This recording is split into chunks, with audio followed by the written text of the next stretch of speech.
President Bongbong Marcos tells newly promoted generals of the Armed Forces of the Philippines that they must be ready to defend the archipelago. While Marcos does not further specify, this pronouncement comes in light of Chinese vessels hitting Philippine boats in Ayungin Shoal. We must be ready. Our armed forces must be capable of securing and defending the archipelago from emerging threats. I urge you to further enhance joint planning and operations to ensure interoperability across all AFP units. Marcos says that along with their promotions, the new AFP leaders are expected to perform their duty with upright character and integrity. I place emphasis on this at the outset, in light of the continuing changes and emerging developments in our nation's evolving security landscape. Your new positions and ranks shall place you at the forefront, both familiar and new and novel defense and security challenges that we now face. The president notes that while the country's internal security situation also improved, there is much more that needs to be done. While it is noteworthy that we see positive and encouraging developments in terms of our internal security situation, there remains much to be done. We must maintain our vigilance and guard against those actors, whatever nature or form they may take, who would threaten and jeopardize the peace we have striven and fought for all these many years. Marcos administered the oath-taking ceremony of newly promoted generals at Malacanang Palace. A total of 31 generals were promoted, including AFP Chief of Staff General Romeo Bronner Jr. Sandigan Bayan finds pork barrel scam mastermind Janet Lim Napoles guilty of graft, this time for another case involving a former Ilocos Sur lawmaker who was acquitted by the same court. In its ruling on Friday, the Sandigan Bayan's Special Second Division convicts Napoles, Belina Agbayani Concepcion, and Godofredo Roque for 2 counts of graft and malversation. This comes after 25 million pesos of former Ilocos Sur Representative Salakni Baterina's Priority Development Assistance Fund was channeled to Kaagapay Magpakailanman Foundation Incorporated in 2007. For the 2 counts of graft involving transfers to Kaagapay Magpakailanman Foundation Inc., Napoles, Concepcion, and Roque were ordered to serve the penalty of imprisonment of a minimum of 6 years and 1 month up to 10 years per count. The 3 were also ordered to jointly return the sum of 25 million pesos to the government. For the 2 counts of malversation involving the same transfers, Napoles, Concepcion, and Roque will be serving a prison term of reclusion perpetua or 30 years. Meanwhile, Napoles was found guilty in another count of graft and malversation along with Maria Rosalinda Laksamana and Evelyn De Leon over the transfer of Baterina's 10 million peso PDAF to the Philippine Social Development Foundation, Inc. Napoles, Laksamana, and De Leon will also serve a prison sentence of a minimum of 6 years and 1 month up to 10 years for the transfers to Philippine Social Development Foundation, Inc. Similarly, all 3 will be serving a reclusion perpetua prison term due to the malversation charge regarding this case. Napoles, Laksamana, and De Leon were also instructed to compensate the government for the 10 million pesos which was wrongfully disbursed. All in all, Napoles will serve 108 years of prison term just from this pork barrel issue alone. Baterina was acquitted for failure of the prosecution to prove his guilt beyond reasonable doubt. However, the former lawmaker will be tasked to contribute to the repayment of the money lost by the government due to the transactions. Kaagapay Magpakailanman Foundation Inc. and Philippine Social Development Foundation Inc. are the bogus non-government organizations created by Napoles to do ghost projects using lawmakers' PDAF. Napoles has been convicted in several pork barrel scam cases.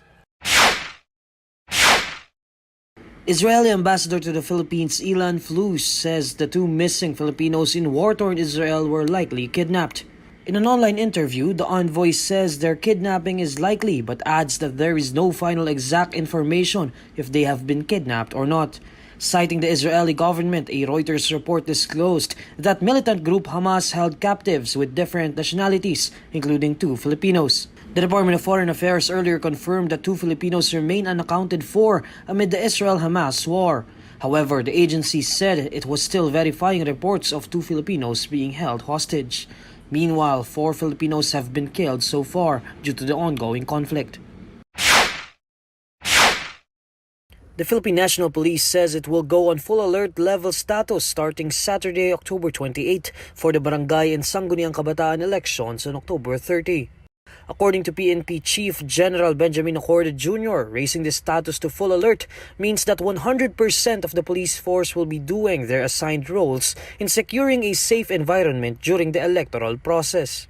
The full deployment of 187,600 PNP personnel for election duties will commence tomorrow, Saturday, October 28, 2023, with the alert status elevated to full alert. Acorde says some areas are already on full alert earlier than Saturday. The alert status can be at the discretion of the ground commanders, depending on the peace and security situation prevailing in their respective areas. Acorde adds that in areas of concern, particularly those under the Commission on Elections, additional human and logistical resources are allocated to ensure a seamless barangay and SK elections.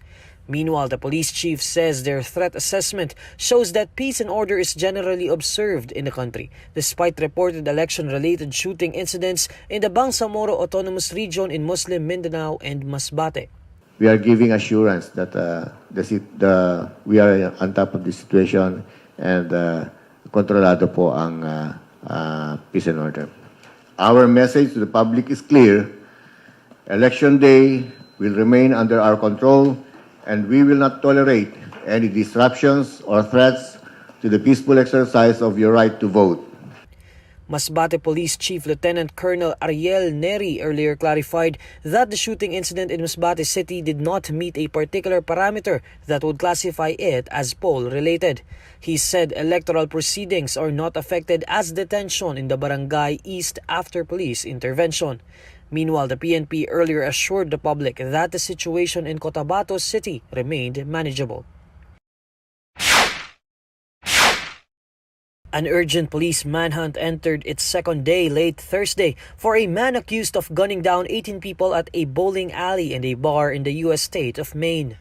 Dozens of law enforcement agents surrounded the family home of 40-year-old suspect Robert Card, but by mid-evening, agents left the property to hunt for him elsewhere. A wide area around Lewiston remained locked down more than 24 hours after Card allegedly went on a rampage, culminating in the deadliest mass shooting this year in the United States.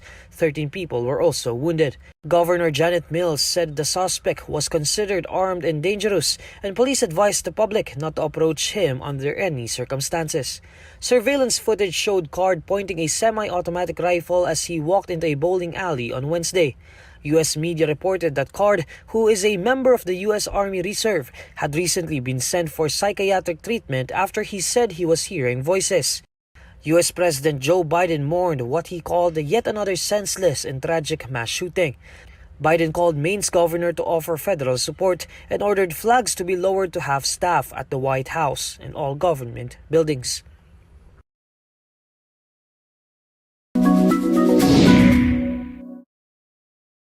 True nga kaya na planong idemanda ng kaibigan ni Andrea Brillantes na si Bea Barras ang basketballistang si Richie Rivero? Ito ay may kaugnayan pa rin sa naging post ni Richie sa kanyang ex-account kamakailan laban kay Bea matapos siyang umamin sa tunay na relasyon nila ni Leren May Bautista. Nagugat ito sa cryptic post ni Bea sa kanyang ex-account na LOL hanggang hard launch nagmamalinis na pinaniniwalaan ng marami na para raw kay Richie matapos niyang aminin sa publiko na jowa na niya si Leren. Walang binanggit na pangalan si Bea sa kanyang post pero super react nga rito ang ex ni Andrea at talagang sinagot at binanatan niya si Bea at tinanong kung sino ang tunay na kumakabit. Sa isang episode ng online entertainment show na Maritas University ay inilabas ni DJ Jaiho na nakikipag-usap na raw si Bea sa kanyang abogado para alamin kung ano ang pwede niyang gawin sa issue nila ni Richie. Ngunit nilinaw ni Jaiho na wala pa si Bea sa proseso ng pagsasampa ng kaso. Kasalukuyan pa raw na nire-review ng abogado ng dalaga ang tweet ni Richie. Chika naman ni Bea, pwede lang naman daw ang tweet pero kung magpapatuloy si Richie sa kanyang ginagawa, ay baka ituloy na niya ang pagsampa ng kaso laban sa basketballista. Ako po si Therese Arceo at yan ang Bandera Chika for today.